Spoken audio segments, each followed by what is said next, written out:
When we're so concentrating on our budgets and so many are stretched so thin, there's a real premium right now for some fresh, healthy food. And the USDA is saying the prices for staples like corn and soy and wheat are all jumping because of the severe drought hitting so much of the country. Doug McElway has the details from Washington. And Doug, every now and again, during the summer, you hear the word drought. But put this drought in particular in perspective for us. Yeah, there's every indication, Jenna, that this drought affecting the Midwestern states right now could be the worst in 50 years. The immediate effect, obviously, is on farmers, especially corn growers. Vegetable and fruit crops tend to be highly irrigated and are not as badly affected. Not so corn.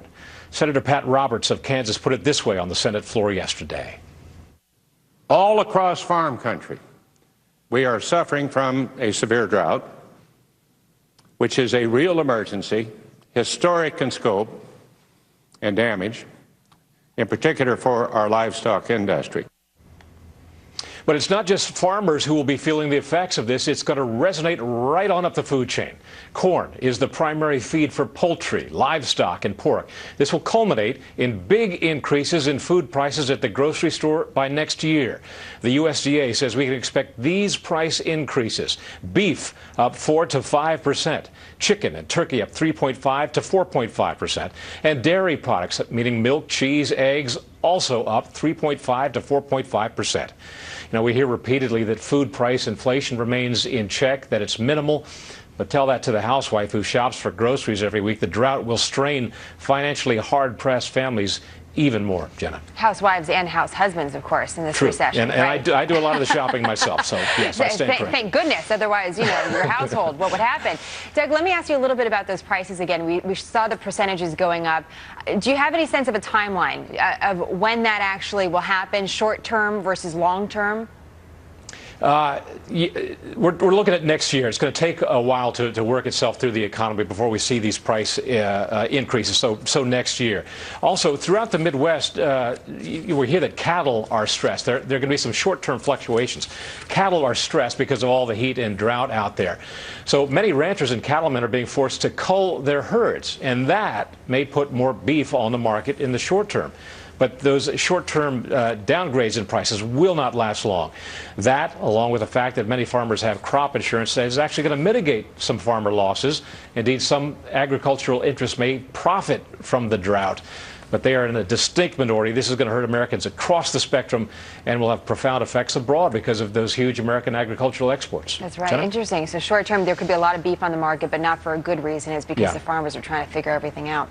All right, Doug, thank you very much. And as a company, knowing that we would be a global company, we began and determined the greatest and the highest bar, or the crown jewel, that we could select for this company's food line was the Circle U kosher certification.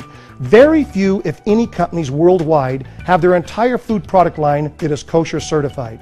And the reason that we chose that to be our crown jewel is that it sets the stage for everything else we do.